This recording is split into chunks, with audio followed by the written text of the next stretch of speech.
Welcome to Japan, and for the next week we are moving into this tiny camper to see if our marriage can survive in such a tiny space. Not only that, but tonight is going to drop down to minus 10 degrees, so it's going to be a bit chilly. But yeah, let's get on the road. Here we go. All we need is an open road and a chance to see a never-ending world that's beautiful. This is where the adventure begins. So for reference, we have been staying in a nice, big, spacious hotel room there. And now we have this little guy. So we have to fit everything inside. It's gonna look bad right now, but tonight we're gonna get organized, which we will show you because it's got like cupboards and things. So for right now, we're just throwing it all in. Let's go. There you go. We got no space left now. The microwave. You ready for the engine start? All this power. Just wait. Ooh, just wait. Oh, this engine is 660 cc, which if you don't know cc, the conversion to like horsepower is about 44 horsepower. And if you don't know cars, that's really low. I'm scared of like hills. Can we go up hills? I thought about that too. Especially with all that cargo. I mean, like, look at what we have in the back. Like, it's crazy. Like there's, whoa, there's no more space, and we hit the camera everywhere because, well, there's no space. Doing my best, guys. Let's hit the road. Here we go. You hear that power? So we just went through our first toll. It's always stressful when you're in a new country because this here does have what they call like an ETC card, so it should automatically open, but you never know because he just put it in. So anyways, it did work smoothly, and we also don't know how much our bill is going to be of all these tolls. We've heard Japan has crazy high. Yeah, tolls. So maybe we're going to have a terrible surprise at the end of our trip. But for now, it doesn't matter.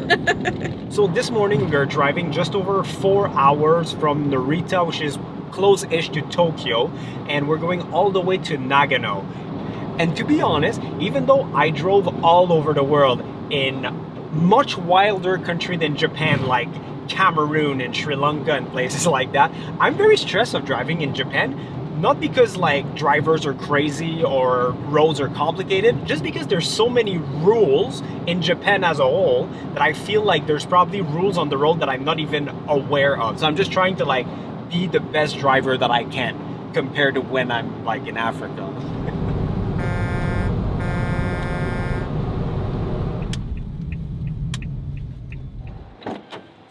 First stop, 7-Eleven. There's probably going to be a lot of these stops, but just to give you an idea about prices for the tolls, we drove about 70 kilometers on the highway, 2,050 Japanese yen.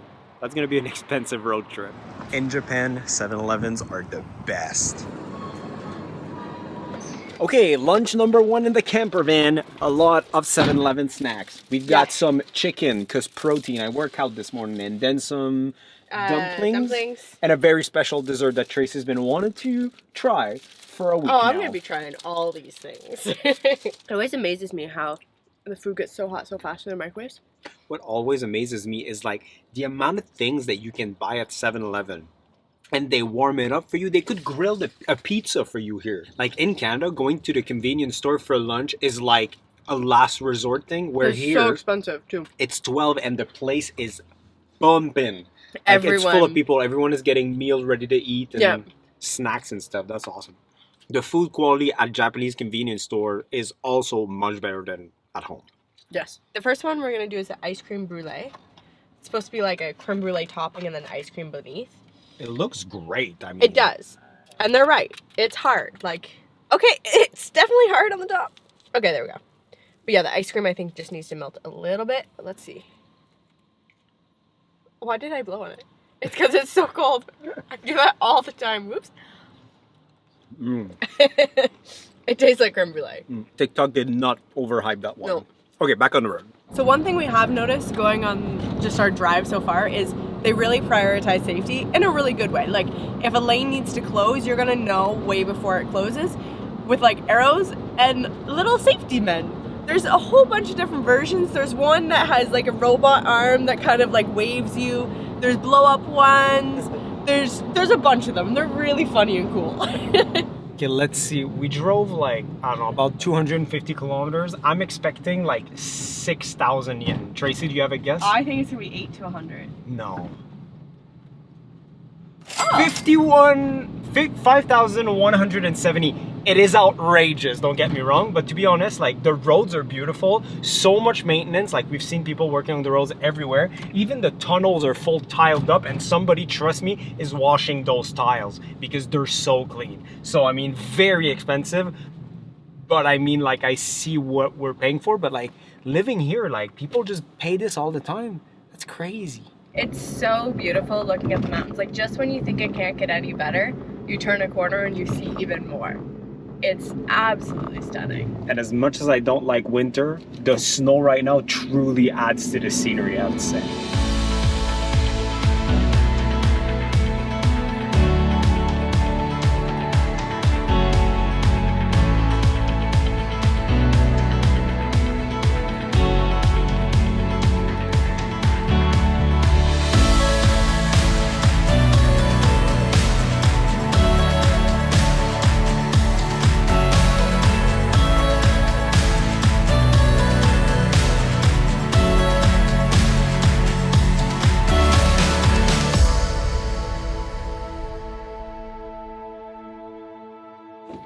Okay, so that's gonna be home for the night. The good news is that there's a lot of places like rest stop where you can sleep for the night for freezies, and when you have to pay this much tolls, well, free camping spots are great. So we're gonna give you a full tour of our van. It is not gonna be a very long tour because it is not a very big van. Basically what we're gonna do, because the space is so small, we have a couple of drawers, so we're gonna take what we need out of our luggage, try and do it for the week. Yeah, because that's home now. And not have to touch our luggage, Yeah. because our luggage open this way, which is a pain, and they're big and big rant to say. We're gonna try to make this easy on ourselves. Okay, let's check inside. It's actually pretty cute. Welcome to our little home. We have, except we won't be using it because in these places you're not allowed to sit outside or anything while you're at the road stop because there's not a campground. But there actually is a table that I just discovered. So you could have had that for a kitchen table. Inside we have surprisingly a good amount of storage. They made like little cabinets that come out. So each one of these is like 1, 2, 3, 4, 5 storage places, which I'm impressed.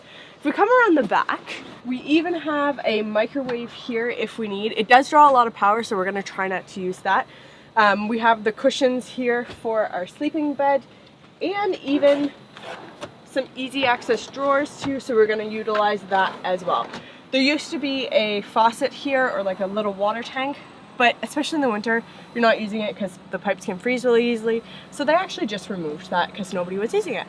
So yeah, this is our little camper.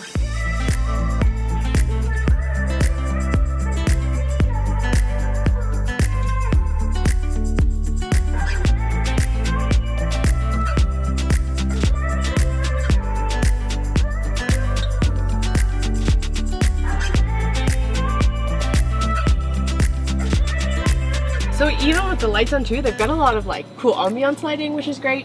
And of course your privacy curtains, so you'll be completely enclosed when you're inside. So these things are really cute, really fun, very functional. Like I said earlier, they go for about 6,000 US dollars brand new. That's with like no option. You can like put some bells and whistles on it if you want. But this one, it's pretty bare bone. Come see. So this thing has no cruise control, no heated seat, no power window, no power seat, no power mirror, no power anything. Surprisingly, it does have AC. There's also a radio. It doesn't work, but because safety first, there is actually a frontal airbag, which is, you know, we're not gonna need that. And one of the main reasons why you don't see these vehicles in North America, it's because of safety. So as you can see, this is the hood. This is the bumper there. When I drive, my feet, they come right here. That means that in case of an impact, the engine block is not really protecting you, so your legs become kind of the inside bumper, which you don't want. So yeah, pretty cute, but not the safest. So we've unpacked everything, made it cozy, did our bedding so that way we don't have to do that tonight. And like I said, unpacked clothes for the week. This one's mine. David's is over there. And that's There's a lot of it. storage, like I'm surprised. Me too. Like we didn't even struggle finding storage, which Yeah. I'm happy with. So I don't really know what the plan is for right now. Whether we just jump inside and chill until supper time. What do you think? So obviously we didn't come here to sleep in a rest stop area on the side of the highway. We came here because our activity for tomorrow morning is very close to here. So tonight I think we're gonna just take it easy, go to 7-Eleven just across the street because they have the best snacks, and that's pretty much it. Tracy's so excited because it's so cozy in here. It is cozy in here. So I'm just gonna eat my ramen. We're gonna watch a show and see you in a couple hours when we try to set up for actual sleeping in here. It actually sets up well. Like you can see there, eventually we'll turn on the heater if we need to, but put iPad here, food here, like a little table. We're set. It's nice. There's like a little building there where there's like vending machines and some bathrooms, and I am shocked. I didn't expect this place to get this packed. Vans are just coming and coming, and it's about 9 p.m. and there's probably like 25 to 30 people who are gonna sleep here tonight. So these places are buzzing. I mean, it's free. Everyone loves free. So this is the sleeping setup. It's basically like a big single bed. It's as wide as the both of us. It's the size of a single bed. The only difference is nobody is scared to fall off the side because we're smushed well, you can't. Yeah, you can't fall. So, but it's definitely a single bed. So right now it's minus 9 degrees Celsius outside. It's supposed to go down to minus 12 overnight. Yeah. It is like chilly in the van, but it's not like cold. We're sleeping on a sleeping bag. We have a sleeping bag and a very warm blanket on top of us. Yeah, we ended up going to IKEA and just getting like a cheap warm duvet just as an extra layer. Because these small guys don't have heat. Yeah. We do have a heater we can use for backup, but we're just trying to see like if we'll actually need it, to be honest. Yeah, and the heater can only be used for like about 5 hours until the second battery of the car dies. So I think we might just be fine. Well, our noses are going to be cold. Noses are cold, but yeah, you can tell my face is reacting a little bit to the cold, but that's fine. Anyway, we're going to go to bed and report in the morning to see if we slept any good or slept any. I don't know. I think we're going to sleep just fine. Capturing your travel can be made easy thanks to today's sponsor, the HOVERAir X1 Pro Max. This tiny drone right here can shoot in up to 8K, fold in half, to literally fit inside your pocket, and is under the 250 gram weight restriction of most countries, so you can fly without headache. But where it truly stands out is with its 15 plus autonomous flight mode, which you can use by only pressing one button. 1.5 meters. Zoom out. No matter if you want the drone to simply follow you to reveal an incredible landscape or circle around you so you can show everything in your surrounding, the HOVERAir X1 Pro Max can do it on its own. And when you're done, you simply put your hand under it for a soft landing. This little flying camera is ideal for solo traveler or just when you want to get that perfect shot with your travel companion. Oh, and can you hear this audio? This is taken on my microphone through the Hover app that completely removes that buzzing noise from the drone. This is what it sounds without it. There's just so much packed into its small size, like 64 gigabytes of internal storage, active collision detection, and so much more. So if you're ready to capture unique angles and take your travel videos to the next level, make sure to check out the HOVERAir X1 Pro Max by using the link in our description. Look at my hair. I know. Good morning. We slept. We actually did. Obviously, it wasn't the best sleep of life. Yeah. To be honest, what kept waking me up was my nose being cold. The rest of it was perfectly fine. According to my watch, like, I'm recovered at 99%. Yeah, mine says 97, which I do not believe that, but I feel okay. Yeah. We woke up a few times, like one to go pee. Yeah. And... the turning over, because if one person turns over, you gotta there's no space. Like, we can't, like, we couldn't lay both on our backs. Because we'd be, like, squished. I tried once. It didn't work. And we did turn on the heater around like 4 a.m. because that was kind of like the coldest section. Yeah. It didn't change nothing. Nothing changed. In this fact, heater... I think it was just blowing cold air in my face. Yeah. Anyway, we're gonna go get some breakfast and get this day started. Let's get this truck warmed up. Yep. Just started the car. Hopefully it's not gonna take too long. But right now, like, it's frozen inside. No, we can't drive. It's after the chilly night. I need a hot coffee. Good thing the vending machine's right here. And yes, there's hot coffee. So, we're gonna try this one. Haven't tried this one yet. And she's still pretty warm for being a cold night. Oh, feel that on your hands. Oh, that feels good. I don't want to make it cold, but This makes me feel so old because Nagano here in Japan, they had the Winter Olympics back in 1998 and somehow I remember that. Huh. So this morning we just arrived at Jigokudani Monkey Park and this is where the famous snow monkeys are. I'm sure you've seen them online. They're like the ones that go in the hot springs and just chill there all day. They're pretty much the coolest monkeys in the world. So hopefully there are going to be a few this morning and we came here as soon as they open. So right now it's pretty much just us in this beautiful snow-covered mountain.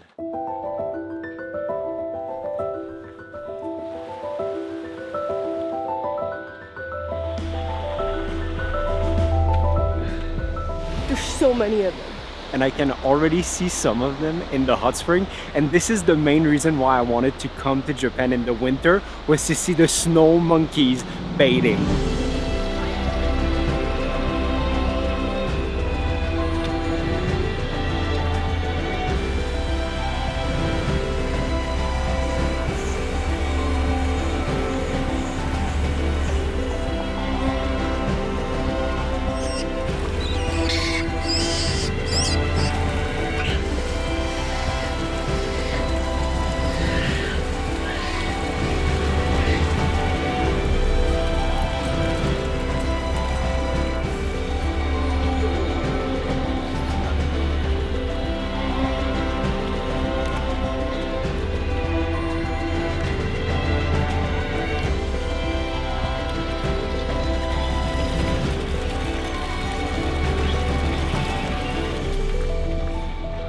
A bunch just splashed me.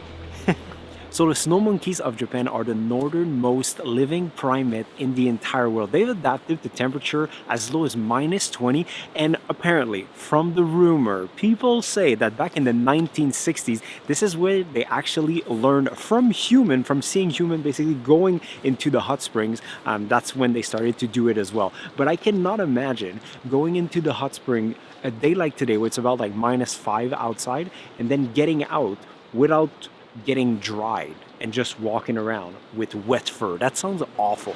So the troop in this national park is between 150 to 200 of them. And it's really interesting watching them. You have like the little tiny babies and then you have like the big guys. There's some fights going on. Like, this area is my area. Don't come here. It's interesting. Well, that was, whoa, really fun. I've been waiting to come here for so long, and like being there in real life after seeing all these photos and videos on social media was super cool. Pro tip though, come here at 8:30 as soon as it opens. When we first arrived at the hot spring, there was about like 10-12 people. When we left, there was about 100, and we probably crossed paths with over 200 people coming back. So it gets packed real soon. Also, the #1 rule is don't touch the monkey, but as much as they're saying to people don't touch the monkeys, they don't tell the monkeys to not touch the people. So like twice there's a monkey that actually like walked on my foot and stuff, so that was pretty cool. So we're about 50 kilometers from Mt Fuji, which is our final destination for tonight, and we are getting some breathtaking views of the mountain, and we are filming this like early February, and apparently from what we saw on the internet, don't believe everything you see on the internet, but I think that's true, January and February are the two best months in Japan to see Mt Fuji without like clouds and haze and everything. So yeah, it's stunning. Guys, check out our free campsite for tonight. Look at that, Mt Fuji right there, free. And there's like bathrooms and little restaurants like just on the other side there that we're gonna check out. I mean, doesn't get much better than that.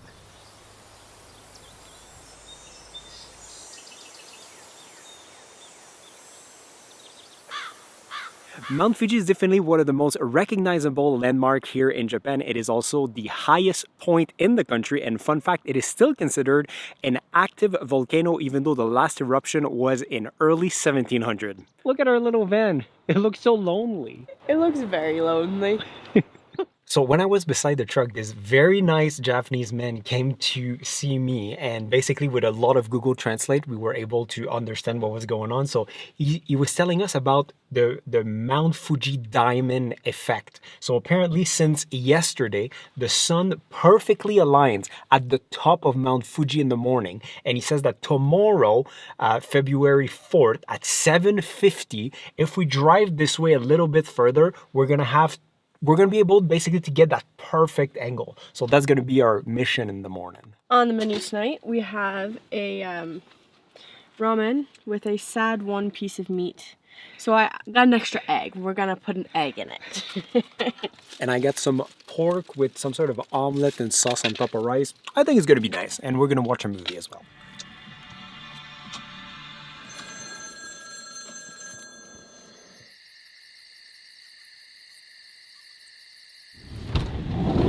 Good morning, and let me tell you, last night we slept really good. Well, probably because it wasn't -12. It went as low as like -1, which is much better.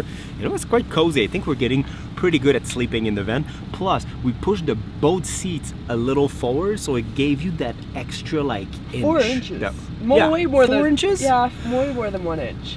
Probably like 3 inches. But I appreciate you over exaggerating inches. Can you guys see that? There's like that perfect little cloud just at the top of Mt Fuji. Whoa. In front of us are our two new best friends. They are photographers. That's the man that talked to me yesterday about the Fuji diamond effect. And he brought one of his students that speaks great English, so now we can all communicate, because I was a little bit confused about like who this man was. Is he trying to sell me like a tour or something like that? Like so now it seems more clear. We're just friends and we're just going to take cool shots of Mt Fuji and the sunrise. So there's a lot of people along the side of the road this morning. I'm so glad this man just decided to tell me about this, because I would have never known. And it's, you know, it's a once a year kind of thing. It lasts for a few weeks, I think. So very happy to be here this morning. And I'm using my new tripod. My mom got me that for Christmas. Thanks, Mom.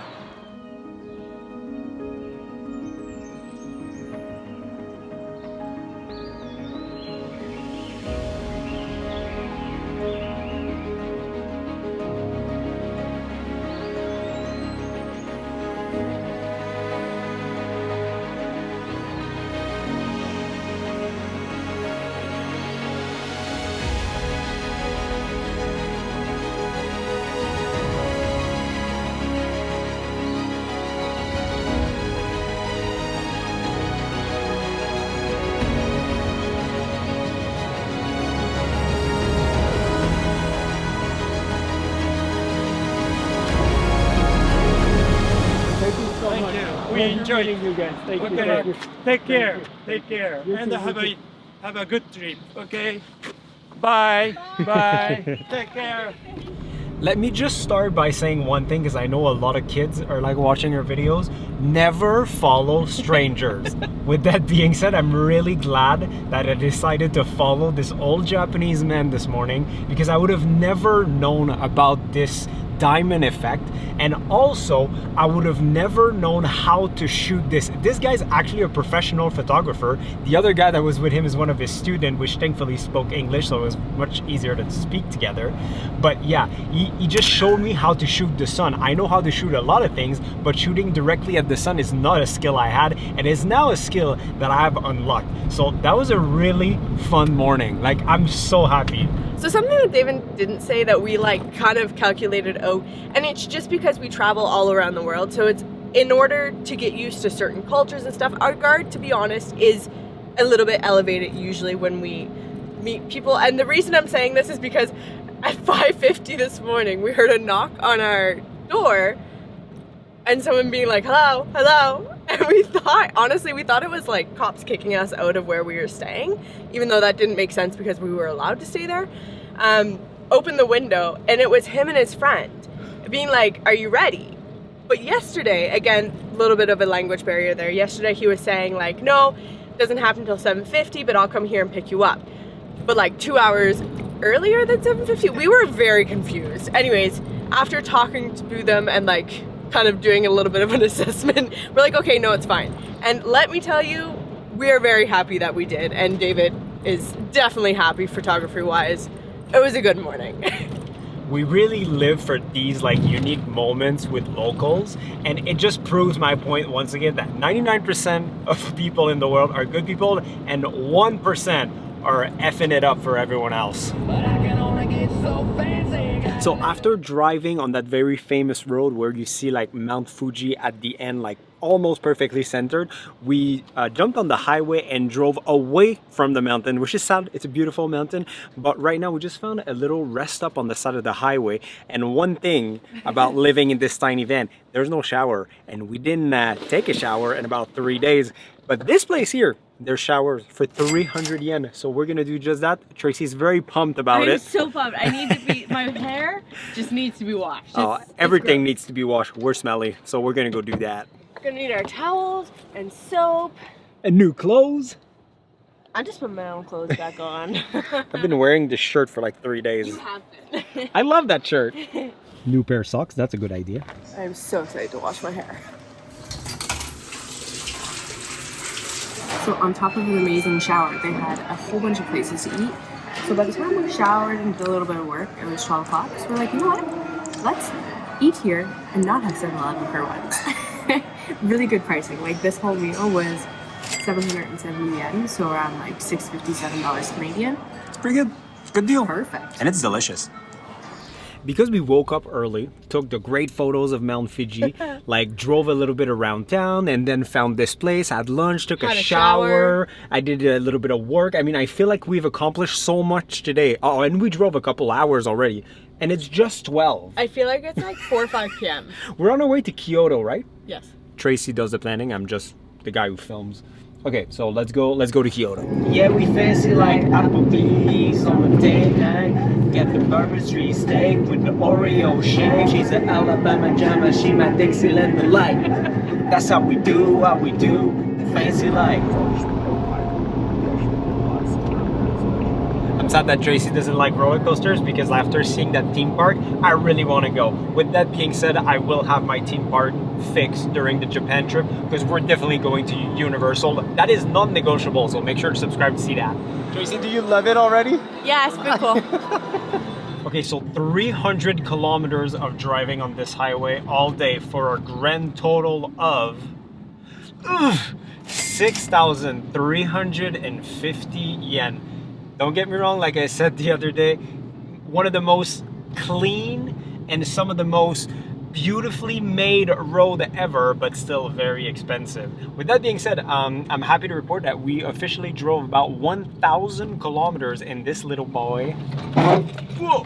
And apart from moment like this, because the wheels are very tiny, but like the wheel arch is even tinier sometimes. Anyway, it's going very well. One thing for sure, if you're over, I would personally say 5'10", you're not gonna have a good time. First, I'm 5'8.5", and yes, the half is very important at my size. I already touch like the end of the car and the front seat when I sleep. And when I'm driving, I'm way too close to the steering wheel and the pedals, but guess what? I can't go further back because of the setting. So, you know, something to keep in mind. That being said, it is kind of cheap to rent, so we like cheap. So we just arrived to Fushimi Inari, which is one of the most famous temples, not only here in Japan, but in the entire world. It is a Shinto shrine for the god Inari, which is the god of rice, business, and agriculture. The place was built in 711, and you know what? There's almost 10,000 arches on this property, which we are in the middle of the city of Kyoto. And when you look at a map, this property is massive. So let's go check it out.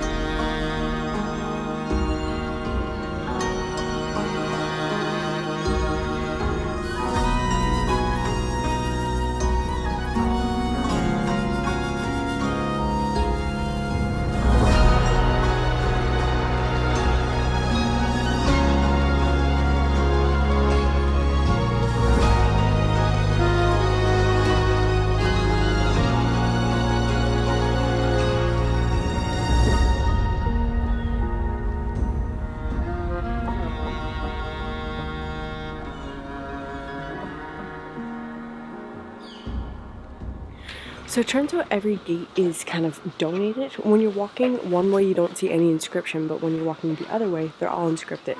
And that is who donated it or the date it was donated as well.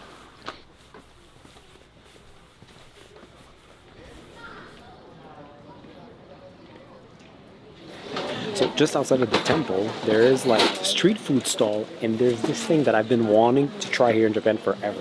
is, I don't even know how to explain it. Some sort of like hard shell with mozzarella cheese in it. Because walking and eating is highly illegal here, as per the signs everywhere. Okay, not illegal, but like against norms. There's no cheese in that. You gotta get deeper, I think. Oh. Look at that. It tastes exactly like a pancake. Pretty good. Pancake and cheese. So this is an absolutely beautiful place. The way it worked out with our schedule, we actually came at sunset and the crowd emptied out a bit. There's a lot of advice online to go like first thing in the morning, but I've also been seeing, since everyone recommends going first thing in the morning, now in the mornings it's packed. My only advice is if you are someone who wants photos, because everyone wants a photo, it's such a beautiful spot, go further up. The gates are everywhere. Try not to stop in the first few ones where you get super excited, because it kind of holds up people and I think people get very frustrated. Be nice and don't make people wait for you. Yeah.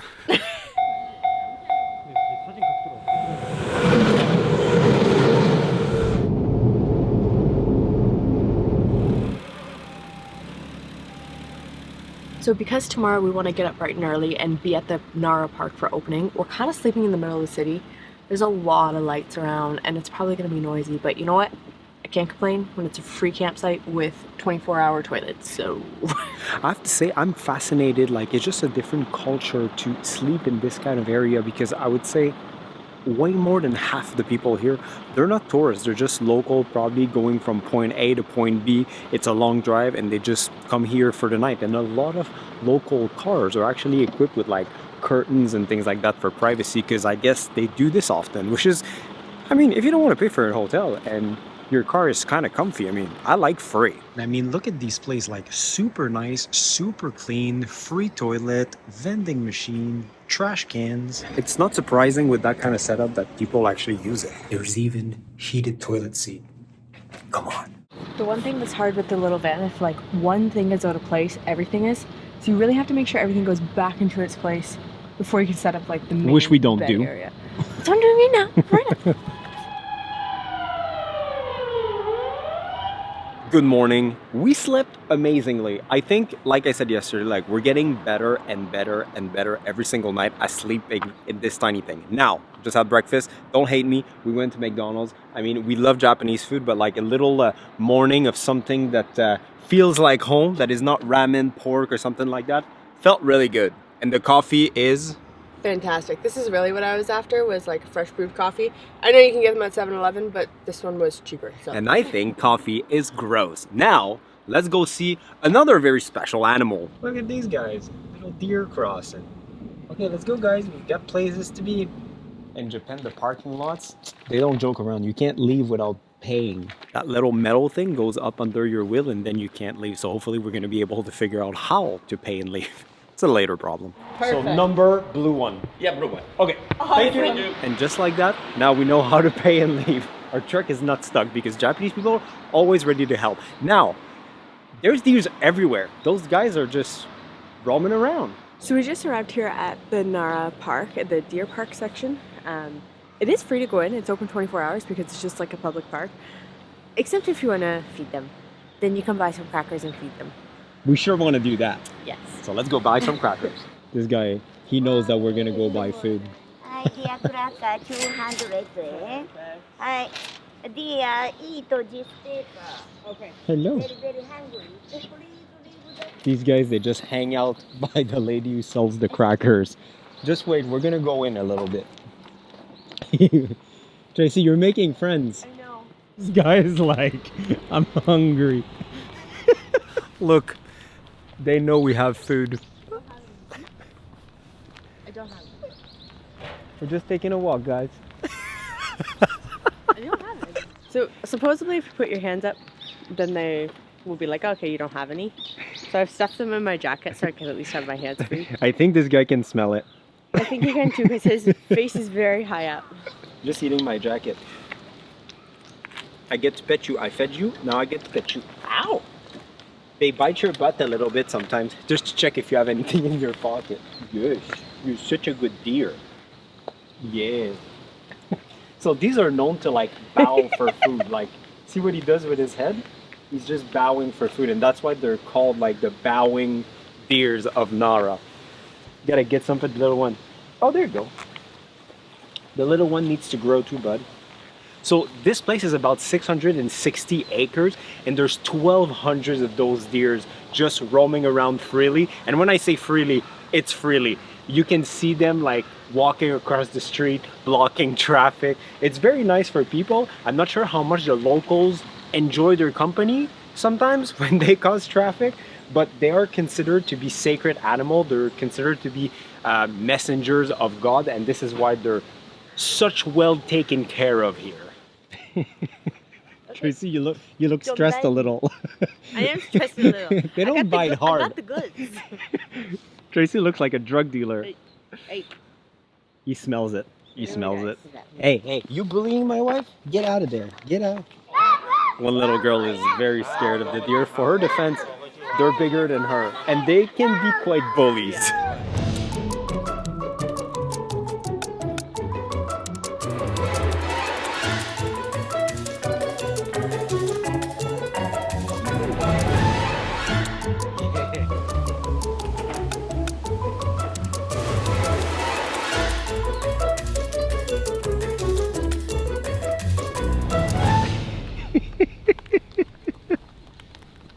They know you've got a cracker left, Tracy. Just have half. Just half all. This guy's like, I'll take your half. It's funny, like watching the ladies that are selling their crackers.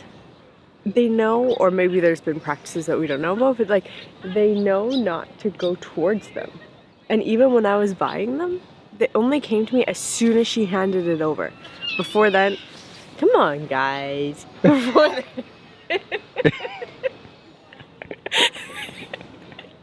before then, they like left me alone. Because if you look at the lady right there, she has boxes of cookies and they're all around, but nobody bothers her. This guy's just checking if we have one last cracker before leaving, but we're out, buddy, sorry. Bye. Let's see if we can figure out how to release our car. Just like that. It worked.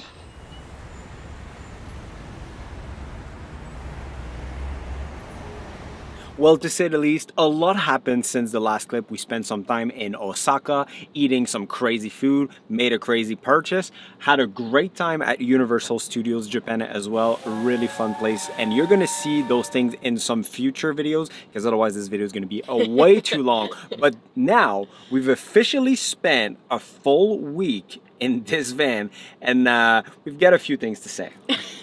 So yes, don't get me wrong, it is small, especially if you have times where like you just are chilling in the van. It's not necessarily for that, but when you're exploring, it's perfectly fine. Let me add, if you're over 5'10", it's going to be hard for you to drive this van because you're kind of close to it and you can't go back. And sleeping is going to be very uncomfortable. Yeah. But we're fun size, so it's kind of okay. It's fine, it's fine. But it was a lot of cuddling going on. But I would say for the small amount that you have, the storage is really, really good. Like, we didn't have to enter our luggages again for an entire week just between the cupboards that were there. The microwave works great, which I had doubts that the microwave was going to work off that battery, but it did. The only thing I would say is if you're here in like the winter, colder months, the little heater that you can rent to put in, it doesn't do anything. Because it can only run on power 1. It basically just blows cold air around, so we would end up starting the truck in the morning, or like if it was really, really cold at night, just for like half hour or so. So thankfully, we made a good call by buying extra blankets. I'm very glad we were fine, but the nights that it was like -10 or so, like we could feel it inside.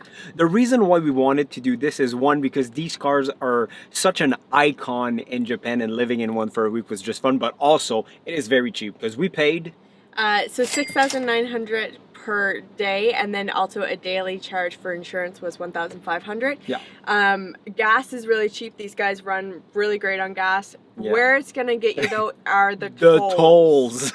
So we still don't have our total bill for that, which for the week we did a lot of driving, so I'm thinking anywhere between $300 and $400. I'm gonna put the total somewhere there because I'll know by the time I edit. But yeah. Anyway, so time for us to go work in Tokyo for a little bit, and then we're gonna see you in another van soon for a very different trip. Very different. In a different place. So until next time, see you guys in the next one.